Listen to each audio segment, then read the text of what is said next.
지난주에 우리는 시편 65편의 말씀으로 윤택하게 사는 삶을 우리가 나눴습니다. 우리가 윤택하다는 것은 쌀밥 먹고 고기 먹어서 우리 얼굴이 뺀질뺀질한 게 윤택한 것이 아니라 성경에서 진짜 우리 삶이 윤택한 것은 뭐라고 말씀하시냐면은 하나님의 뜻 안에 사는 자가 윤택하다라고 말합니다. 우리처럼 믿음 안에 사는 자, 주 안에 사는 자가 윤택하다라고 말합니다. 뿐만 아니라 그 안에 살면서 죄 사함을 받고 응답하시는 하나님의 은혜 아래 사는 것이 그 무엇보다도 윤택한 삶이다라고 말합니다. 여러분이 이런 삶이 되기를 주의 이름으로 축원합니다. 뿐만 아니라 그분의 은혜 아래서 하나님이 주시는 열매를 누리며 사는 자들이 윤택한 자라고 말합니다. 자, 오늘 말씀은 잠잠히 하나님을 바라라는 그런 말씀입니다. 이게 다윗의 시입니다. 다윗은 이스라엘의 왕 중에서 가장 유명한 왕이지요. 우리에게는 선비 사상이라는 게 있다고 하지만 이스라엘 백성들에게는 시온이즘, 시온 사상이 있어요. 그 시온 사상은 어떤 이야기냐면 우리가 다윗 왕이 통치하던 때로 돌아가고 싶은 그 마음이 시온 사상입니다. 그 정도로 한 나라의 왕이었고 대단하게 이스라엘의 통치를 잘했어요. 그런데 이렇게 살았던 다윗도 성경에 보니까 사방에서 억압을 받았던 적이 있습니다. 사람들에게 한 나라 왕이지만 배신을 당했던 적도 있습니다. 정말 훌륭한 왕이었지만 내일을 장담할 수 없는 그런 상황 속에 몰린 적도 있습니다. 심지어 이 시가 어떤 상황에 기록되어져 있는지 역사학자들은 다윗의 세 번째 아들이었던 압살롬의 반역 때문에 이리 쫓기고 저리 쫓기면서 지은 시가 이 시다라고 말합니다. 겉으로 보면 다윗은 왕이었지만 실제로는 믿을 수 없는 세대, 주변에 아첨하는 사람들이 많이 있는 그런 사람들 가운데 살았어요. 얼굴은 웃고 있었지만 속으로는 칼을 품고 있는 자들과 함께 살았던 사람이 다윗이었습니다. 이런 상황 가운데서 오늘 우리는 어떻게 사는 것, 누구와 함께 사는 것이 복인지를 이야기하는데 오늘 이 말씀을 들으며 우리에게 찾아오는 가장 어려움, 고난, 아픔, 위기 가운데 어떻게 살아야 될지를 잘 기억하시고 우리도 다윗처럼 하나님 앞에 잘 고백하고 잠잠히 기다림으로 은혜 가운데 살아갈 수 있기를 주의 이름으로 축원합니다. 조금 있으면 우리가 점심을 먹습니다. 좀 어감이 좋지 않은 말이 나오는데 그래도 들으십시오. 8절에 보면은 성경은 이렇게 말합니다. 백성들아 시시로, 시시라는 것은 째깍 돌아가는 그 시로 그를 의지하고 하나님을 의지하고 하나님 앞에 마음을 토하라 라고 말합니다. 여기 토하라 라고 말해요. 왜 다윗은 왜 토하라 라는 표현을 썼을까? 이 토하다라는 히브리어는요 샤파크라는 말이에요. 컵에다가 물을 담았는데 툭 쳤더니 컵이 쑥 떨어져서 물이 쫙 빠지는 겁니다. 남김없이 사라지는 것, 이게 숨기지 않고 드러내는 것, 이게 샤파크입니다. 원래 이 말을 점잖게 표현하자면 어떻게 표현해야 되냐면요 이렇게 표현해야 됩니다. 그 앞에 전심을 다하여 기도해라 라고 하는 것이 진짜 옳은 말인데 다윗은 토하라 라고 말합니다. 이렇게 거친 말로. 그 이유는 단 하나입니다. 이 토하라 라는 말의 표현은 기도라는 말로는 표현이 안 돼서 오히려 토하라 라고 말해요. 여러분 토하는 것은 특징이 있습니다. 한 번쯤 살아가면서 먹었던 것 토해내신 분들이 있지요. 토하는 것은 내 마음대로 됩니까? 안 됩니까? 내 마음대로 되지 않아요. 어제 저녁에 여러분 뭐 잡수셨습니까? 예를 들어서 치킨도 먹고 짜장면도 먹었어요. 값어치로 따지면은 짜장면은 조금 덜 아깝고 치킨은 아까워요. 그래서 토할 때 치킨은 놔두고 짜장면만 꺼내서 토하게 할 수 있습니까? 이게 말이 됩니까? 안 됩니다. 여러분 토하는 것은 내 마음대로 되지 않아요. 정말 이 토하다라는 이야기는 내 속에 들어있는 것, 그것을 다 쏟아내는 것, 이게 토하는 겁니다. 토한다는 것은 가릴 것이 없다는 그런 의미입니다. 여러분, 토하는 사람들은 장소를 가립니까? 시간을 가립니까? 가리지 않아요. 어른들 저 시골에서 모처럼 자식 내온다고 고속버스를 타고 올라오시다가 그 경유 냄새 맡으면은 어떻게 합니까? 토하시죠. 어떻게 토합니까? 여기는 차 아닌데 하면 안 되는데 라고 참을 수 있습니까? 아닙니다. 막 토합니다. 옆에 사람에게도 토하고 막 토하죠. 애들이 아빠가 차 샀다고 뒤에 앉아라. 아빠가 차 태워줄게. 막 뱅뱅뱅 도는데 아무리 새 차라도 아이들은 토해버려요. 새 차니까 참아야지? 아닙니다. 조절이 되지 않습니다. 여러분, 오늘 다윗의 심정을 이렇게 표현합니다. 기도가 이렇게 돼야 된다라고 말합니다. 내가 할 말 못할 말 가려서 기도하는 것은 기도가 아니다라고 말합니다. 여러분, 진짜 진실한 기도는 어떤 기도냐? 내 안에 들은 것을 통째로 토해 놓는 것, 이게 기도라는 사실입니다. 이거는 해도 되고 이거는 안 해도 되는 것이 아니라 모든 것을 다 쏟아 엎듯이 여러분, 그렇게 기도하는 것, 이게 토하는 겁니다. 기도할 때 옆 사람의 신경을 쓰면 옆 사람 생각하면 토할 수 없어요. 이 사람 앞에서 내가 이 이야기를 해도 되나 안 해도 되나? 옆 사람 신경 쓰는 순간 기도는 기도가 아니라 옆 사람과 첫 버전입니다. 뭐라고 기도하나? 어떤 내용을 기도하나? 라고 말하지요. 그런데 진짜 토하는 사람은 옆 사람이 기도를 하든지 말든지 내 속에 너무나도 답답하고 너무나도 무거운 것 때문에 그저 먹은 것, 아파서 토한 것처럼 다 토해내지요. 오늘 다윗처럼 속이 불편하여 쏟아놓는 토사물처럼 인정사정 볼 것 없이 하나님 앞에 우리의 마음을 쏟고 살아가는 믿음의 백성들 되시기를 주의 이름으로 축원합니다. 이런 상황에서 다윗이 이렇게 고백해요. 나의 영혼이 잠잠히 하나님만 바라며 나의 구원이 그에게서 나오는 듯다 라고 말합니다. 여러분, 이 말은 평안할 때 나온 말이 아니에요. 문제 위에 문제가 있을 때, 심지어 아들이 반역하였다면 여러분 어떻습니까? 이 아들을 죽여야 됩니까? 살려야 됩니까? 이 아들을 내쫓아야 됩니까? 어떻게 해야 됩니까? 보통 위기 속에서 우리는 소리를 냅니다. 억울함을 말하고 변명을 말하고 설명을 말하고 항의합니다. 그런데 다윗은 그런 위기 속에서 소리치지 않았고 침묵합니다. 이 침묵은 체념이 아니라 신앙의 선택이죠. 오늘 이 말씀은 사람도 환경도 자신의 능력도 더 이상 할 수 없을 때 다윗이 붙든 마지막 신앙의 고백. 주님, 내가 모든 것을 다 주님 앞에 쏟아놓고 내가 잠잠히 당신의 구원을 기다립니다 라는 믿음의 고백을 기억하시고, 우리도 어떤 상황에서든지 토사물처럼 다 하나님 앞에 쏟아놓고 잠잠히 기다리며 살아가는 믿음의 백성들 되시기를 주의 이름으로 축원합니다. 오늘 이 1절의 말씀 가운데는 중요한 동사가 3가지 나와요. 이게 5절에도 똑같이 나옵니다. 잠잠히라는 말은 두미야라는 히브리어입니다. 성경 원어 원래 히브리어. 이것은 단순히 입국 다물고 있는 말 안 하는 상태가 아니라 소란이 가라앉은 상태, 내면의 요동이 멈춘 상태를 이야기해요. 여러분 집에 아들이 딱 나타나서 아버지를 내쫓고 열쇠를 뺏고 아버지 필요 없습니다 라고 해서 여러분 그렇게 되면은 여러분 그 속이 편안하십니까? 여러분 마음이 어떨 것 같습니까? 아마 어디 가서 요한방에 가서 자더라도 그 마음이 진정이 되겠습니까?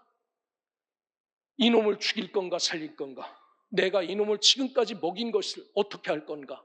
여러분 우리 마음속에서 얼마나 요동치겠습니까? 우리 마음속에서 별소리가 다 들리겠죠.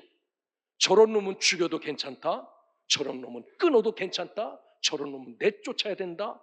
저런 놈은 고발해야 된다. 별 생각이 다 들 텐데 이 잠잠하다라는 이야기는 이 단순히 말 없는 상태가 아니라 우리 속에 막 들끓어오르는 이 내면의 요동과 소란이 가라앉은 상태. 어떻게 가라앉을 수 있습니까? 우리의 힘으로 가라앉을 수 있습니까? 사소한 일도 여러분들 가운데 보면 잠 못 자는 분들이 있어요. 그런데 이런 충격적인 일 앞에서 잠잘 수 있습니까? 다른 것 아닙니다. 하나님이 계시기에 우리 속에 소란스러운 것, 요동이 멈출 수 있다라고 말합니다. 그래서 다윗은 문제 앞에서 잠잠한 것이 아닙니다. 하나님 앞에서 잠잠하였다라고 말합니다. 그리고 바랬다는 겁니다. 이 카바라는 히브리어는 기다리다, 묵다, 단단히 매다라는 겁니다. 하나님께 우리 아들을 좀 왕위에 올라가서 저지랄 하는데 좀 끌어내려 주십시오라고 희망을 이야기한 것이 아니라, 나 아들이 그래도 나는 내 손으로 처리한 것이 아니라 하나님께 나의 인생을 묶어두겠습니다 라고 말합니다. 상황을 바꿔달라고 기다린 것이 아니라 자신을 하나님께 묶어놓은 겁니다. 그리고 구원, 잠잠히 하나님의 구원을 바라라 라고 말하는데, 여기 구원은 예수합니다. 죽음에서 건지는 것이 아니라 이 혼란에서 나를 건져주시옵소서, 이 두려움에서 나를 건져주시옵소서, 이 무너진 정체성에서 나를 건져달라라는 회복의 말입니다. 사랑하는 성도 여러분, 우리는 너무 쉽게 단정짓듯이 말하지요. 왜 하나님은 이런 일에 응답이 없으신가? 그러나 하나님은 종종 우리에게 이렇게 말합니다. 잠잠하고 나를 바라보라. 너의 진짜 구원은 나다라고 말씀합니다. 그러기에 오늘 저와 여러분들도 우리가 해결할 수 없는 것, 밤잠 못 자고 막 요동치는 문제들이 있지 않습니까? 그게 우리 삶 가운데 나타나는 여러 문제들 가운데서, 그렇다 할지라도 우리가 뛰어나가서 소리를 치며 고함을 치며 해결하는 것이 아니라 진짜 구원자 되신 하나님 앞에 맡기고 살아갈 수 있기를 주의 이름으로 축원합니다. 그러기 위해서는 정말 내 사정을 남김없이 토해 놓으셔야 됩니다. 그리고 2절에 보면 이렇게 말합니다. 오직 그만이 나의 반석이요 나의 구원이요 나의 요새시니 내가 크게 흔들리지 아니하리로다 라고 말합니다. 다윗은 누가 구원자인지를 분명히 깨달았어요. 그래서 오직 하나님만이 나의 반석이다 라고 말합니다. 반석은요, 움직이지 않는 기초입니다. 무엇이 흔들어도 흔들리지 않는 기초죠. 이게 반석인데 바로 예수 그리스도가 반석이지 않습니까? 주님만이 흔들리지 않는 나의 반석이다 라고 말합니다. 또 요새라고 말해요. 요새는 어떠한 공격에도 보호받을 수 있는 성을 이야기하는 겁니다. 요즘 막 폭탄이 무시무시하지 않습니까? 한 번 떨어지면 다 날아갈 것 같은 그런 센 폭탄도 요새에 들어가면 그 폭탄이 내려와서 터지지만 그래도 보호받을 수 있는 게 요새인데, 하나님만이 이런 위기 가운데, 이런 어려움 가운데 진짜 요새가 되신다라고 말합니다. 그리고 구원이 되신다는 겁니다. 구원은 내 힘으로 벗어날 수 없는 상태에서 건져주신 은혜예요. 이게 구원입니다. 여러분, 우리도 죽을 뻔한 자가 아니라 죽었던 자들 아닙니까? 예수 없는 삶은 죽은 삶입니다. 그런데 내 힘으로는 죽은 생명을 산 생명으로 옮길 수 없어요.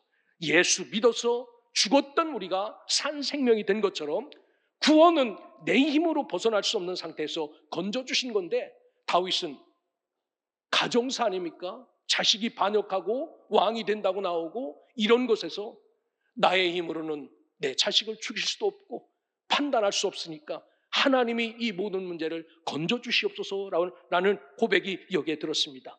그렇습니다.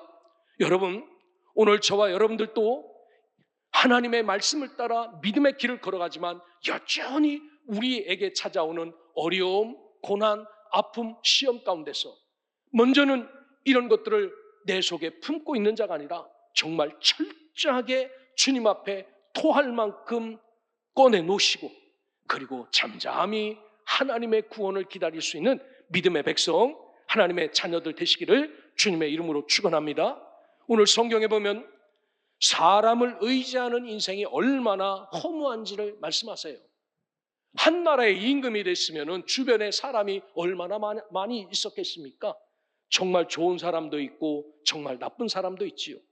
그래서 다윗은 오늘 이 신앙의 고백을 하면서 사람을 의지하는 삶이 얼마나 위험한지를 폭로합니다. 4절을 보십시오.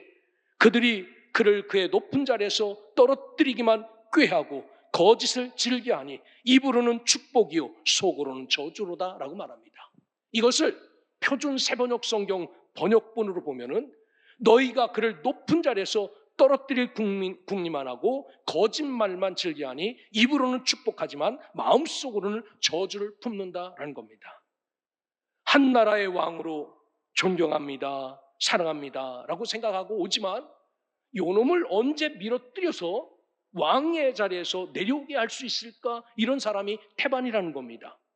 늘 왕이시여 평안합니다, 평안합니다 라고 말하면서 칼 품고 와서 언젠간 너 죽어. 이게 사람을 의지한 자의 모습이다라고 말해요. 여러분, 우리도 세상에 그런 사람들 많이 있지 않습니까? 오죽하면은 사촌이 땅을 사면은 배가 아프다는 그런 말이 있겠어요. 여러분과 경쟁하는 사람이 있다면은 그 사람하고 악수하면서 참 잘 되기를 진짜 바랍니다 라고 하지만 너 쫄딱 망하기를 내가 원해. 이게 우리 인간 세계 아닙니까? 사람의 입으로 전하는 말은 달콤할 수 있습니다. 그러나 사람의 참 마음은 달콤함과 정반대일 수 있는 것을 다윗이 느끼고 사람은 이렇다라고 말합니다. 이런 사람은 의지할 게 못 된다라고 말합니다. 그래서 다윗은 이 사실을 너무나도 잘 알았지요. 오늘 읽진 않았지만 여러분 성경을 펴서 9절을 보시길 바랍니다. 9절에 보면 이렇게 기록되어 있어요. 아 슬프도다. 사람은 입김이며 인생도 속임수니 저울에 달면 그들은 입김보다 가벼우리로다 라고 말합니다. 여러분 지금 밖에 나가면 추운데 하면은 뭐가 나갑니까? 입김이 나가요. 이 입김의 무게가 얼마나 될까요? 나보다 무거울까요? 가벼울까요? 오늘 우리 인간은 이 입김의 무게보다 다 가볍다는 겁니다. 이것보다 빈말, 정말 엉뚱한 말, 다른 말로 가득 차 있는 것이 우리 인간의 삶이다라고 말합니다. 따라서 우리 믿는 사람은 말에 춤추는 자들이 되어서는 절대로 안 됩니다. 하나님만을 의지하고 그분만을 신뢰하고 그분만을 붙잡고 살아가야지 우리 인간을 의지하고 인간의 말에 웃고 웃는 자들이 아니라 오직 반석과 요새와 구원 되시는 하나님 앞에서 잠잠히 기다리며 하나님의 말씀을 따라만 순종하여 살아가는 믿음의 자녀들 되시기를 주의 이름으로 축원합니다. 사람 말을 따라가면 나를 이렇게 넘어뜨리고 나를 이렇게 쓰러지는 담 같아도 밀어서 넘어뜨린다라고 말해요. 얼마나 악한 세대에 우리가 살고 있습니까? 그러기에 오직 주 하나님만을 의지하며 살아가는 믿음의 백성 자녀들 되시기를 주의 이름으로 축원합니다. 그래서 다윗은 이렇게 토해놓고 다시 한번 고백합니다. 나의 영혼아 잠잠히 하나님만 바라라 라고 말합니다.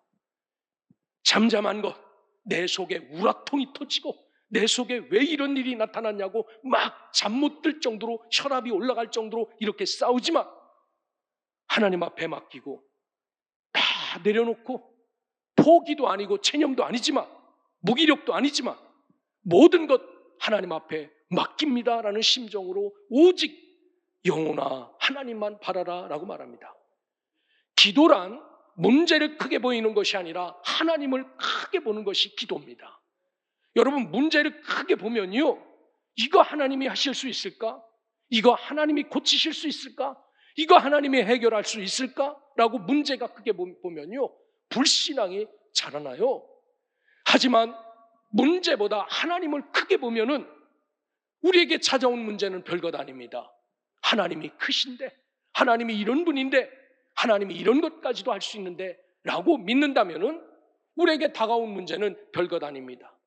여러분 십자가 앞에서 우리는 배우지요. 뭐를 배웁니까? 침묵 속에서도 하나님은 일하신다라는 것을 우리는 알아요. 기다림 속에서 하나님은 구원을 준비하신다라는 것도 우리가 알고 있습니다. 그래서 오늘 성경의 말씀처럼 백성들아 째깍 시시로 정말 분초 단위로 그를 의지하고 그 앞에 마음을 토하라라고 말합니다. 철저하게 꺼내놓는 겁니다. 왜? 이분만이 진정한 우리의 피난처가 되기 때문이다라고 말합니다. 오늘 믿음의 길을 걸어가면서 우리 속에 온 어려움이나 고통, 우리 마음 가운데 담아두지 않고 하나님 앞에 이렇게 남김없이 꺼내놓을 수 있는 믿음의 백성, 하나님의 자녀들 되시기를 주의 이름으로 축원합니다. 오늘 성경은 하나님은 이런 문제 앞에서 싸우라고 말씀하지 않습니다. 너도 한번 나가서 싸워봐. 사람들을 붙잡고 내 아들이 반역했는데 어떻게 했으면 좋겠습니까? 라고 문제를 설명하라고도 말씀하지 않습니다. 그저 잠잠히 하나님을 바라라 라고 말씀합니다. 말로 이기려고 하지 말고 계산으로 버티려고도 하지 말고 감정을 갖고 대적하려고 하지도 말아라 라고 말씀합니다. 우리는 믿음의 사람은 하나님 앞에 잠잠히 서는 것, 그것입니다. 우리의 속마음을 숨기지도 말고 우리의 아픈 가슴을 포장하지도 말고 그대로 쏟아놓는 것, 그것이 성경이 원하시는 모습이고 다윗이 깨달은 삶의 모습이고 우리가 살아내야 될 모습이다라는 사실을 기억하고 오늘 우리의 반석 되시고 우리의 구원 되시고 우리의 요새가 되시는 우리 하나님만을 붙잡고 늘 당당하게 믿음의 길을 걸어가시기를 주의 이름으로 축원합니다. 여러분, 이제 이 한 주간을 우리가 살아갑니다. 여러분 가운데 나타난 여러 가지 현상과 상황 가운데서 주님, 이제는 더 이상 나 혼자 견디지 않겠습니다 라고 결단하고 모든 문제를 철저하게 주님 앞에 쏟아놓고 사는 한 주간 되시기를 주의 이름으로 축원합니다. 잠잠히 끓어오르는 부하가 있더라도 그것을 하나님 앞에서 다 식히고 오직 내가 주님을 바라보며 한 주간을 살겠습니다라고 고백하는 여러분들 되시기를 주의 이름으로 축원합니다. 혹여 내 마음속에 담고 살 수 없는 그런 문제라 할지라도 남김없이 쏟아놓는 그런 믿음의 사람들이 되십시오. 왜? 이렇게 쏟아놓을 때 하나님이 해결하시기 때문입니다. 잠잠함은 패배가 아닙니다. 가장 깊은 믿음의 표현입니다. 그러기에 우리가 사람을 붙잡았던 손이 있다면 그 손은 이제 내려놓고 성경을 붙잡고 우리 주님의 손을 붙잡으시길 바랍니다. 환경을 붙잡았던 마음이 있다면 여러분 그 환경을 붙잡았던 마음을 다 내려놓고 다시 한번 말씀 앞에 서고 예배자로 살아가는 그런 은혜가 여러분에게 있기를 주의 이름으로 축원합니다. 그래서 어떤 문제 앞에서도 어떤 어려움 앞에서도 어떤 고난 앞에서도 우리 주님을 붙드는 믿음의 결단을 통하여 하나님이 이끌어 가시고 하나님이 만들어 가시고 하나님이 구원을 이루어 가시는 은혜를 누리며 살아가는 하나님의 백성, 하나님의 자녀들 되시기를 주 예수 그리스도의 이름으로 축원합니다.